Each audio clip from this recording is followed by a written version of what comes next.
મારું નામ દીપિકા છે અને મારી ઉંમર 21 વર્ષની છે.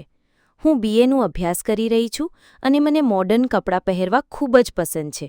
મારા મિત્રો ઘણીવાર કહે છે કે આ કપડામાં મારી સુંદરતા વધુ ખીલી ઉઠે છે.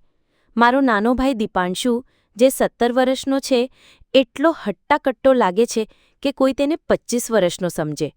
તે માત્ર દેખાવમાં સુંદર નથી, પરંતુ મારો ઘણો ખ્યાલ પણ રાખે છે. દરરોજ સવારે તે પોતાના સ્કૂલની બાઇકથી મને મારા કોલેજ મૂકવા જાય છે, જે અમારા ઘરથી 10 કિલોમીટર દૂર છે. રસ્તામાં એક ઘન જંગલ આવે છે, એટલે મમ્મી પપ્પા મને એકલી કોલેજ જવા દેતા નથી. જે દિવસે દીપાંશુ સ્કૂલ જતો નથી, તે દિવસે મને પણ કોલેજમાંથી રજા લેવી પડે છે.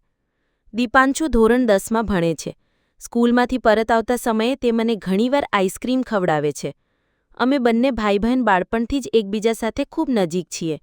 સ્કૂલ કોલેજ સાથે જવાથી લઈને નાની મોટી બધી વાતોમાં અમે એકબીજાનો સાથ આપીએ છીએ.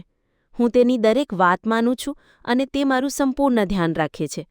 અમારા ઘરમાં ફક્ત 4 લોકો છે: હું, દીપાંશુ, મમ્મી અને પપ્પા. મમ્મીનું નામ સુનીતા છે અને તેમની ઉંમર 39 વર્ષની છે. તેઓ ખૂબ જ સુંદર અને સજ્જડ સ્ત્રી છે, જે અમારો ખૂબ ખ્યાલ રાખે છે.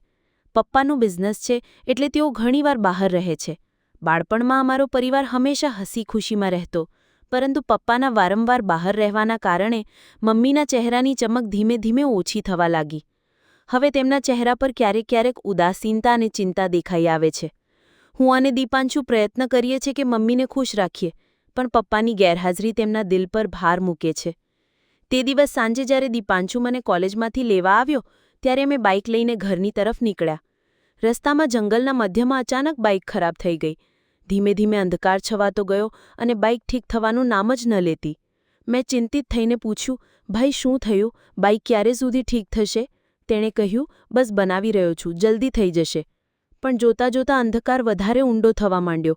મને અંધારાથી બહુ ડર લાગે છે, એટલે હું ગભરાઈ ગઈ અને બોલી, ભાઈ, જલ્દી કર, મને ડર લાગે છે. દીપાંશુએ ઘણી કોશિશ કરી, પણ જ્યારે બાઇક ન બની તો તે થાકી જઈ મારી પાસે વૃક્ષ નીચે બેસી ગયો. તેણે કહ્યું, દીપિકા, આ બાઇક બહુ ખરાબ થઈ ગઈ છે, હવે મિકેનિકને બોલાવવો પડશે. તેણે તરત જ પોતાના મિત્રના મિકેનિકને ફોન કર્યો, પરંતુ તેણે કહ્યું કે તેને આવવામાં થોડો સમય લાગશે. અમને મજબૂરીમાં જંગલમાં રસ્તા કિનારે વૃક્ષ નીચે બેસવું પડ્યું. અંધકાર અને સન્નાટો વધતો જતો હતો, પરંતુ દીપાંશુએ વાતાવરણ હળવું કરવા માટે મજાક મસ્તી શરૂ કરી. અમે બાળપણની વાતો કરવા લાગ્યા, ક્યારેક હસતા, ક્યારેક એકબીજાને ચીડવતા, છતાં અંદરથી થોડી બેચેની હતી. 1 કલાક વીતી ગયો અને મિકેનિક હજુ આવ્યો નહોતો. મેં અધીરાઈથી કહ્યું, ભાઈ, મિકેનિક હજુ આવ્યો જ નથી, શું કરું? દીપાંશુએ ફરી ફોન કર્યો અને મિકેનિકે કહ્યું કે હવે તરત જ આવી રહ્યો છે. અમે ફરી વાતોમાં વ્યસ્ત થઈ ગયા. થોડા સમયમાં મિકેનિક આવ્યો અને બાઇક ચેક કરી થોડા પ્રયત્ન બાદ તેણે તેને ઠીક કરી દીધી. ત્યાં સુધી રાત ઘણી થઈ ગઈ હતી. અમે ઝડપથી ઘર તરફ નીકળ્યા અને મોડી રાત્રે પહોંચ્યા. મમ્મીએ ચિંતાથી પૂછ્યું, શું થયું? એટલી વાર કેમ લાગી? મેં બધી વાત કહી દીધી કે બાઇક ખરાબ થઈ ગઈ હતી અને મિકેનિકને બોલાવવામાં સમય લાગ્યો હતો.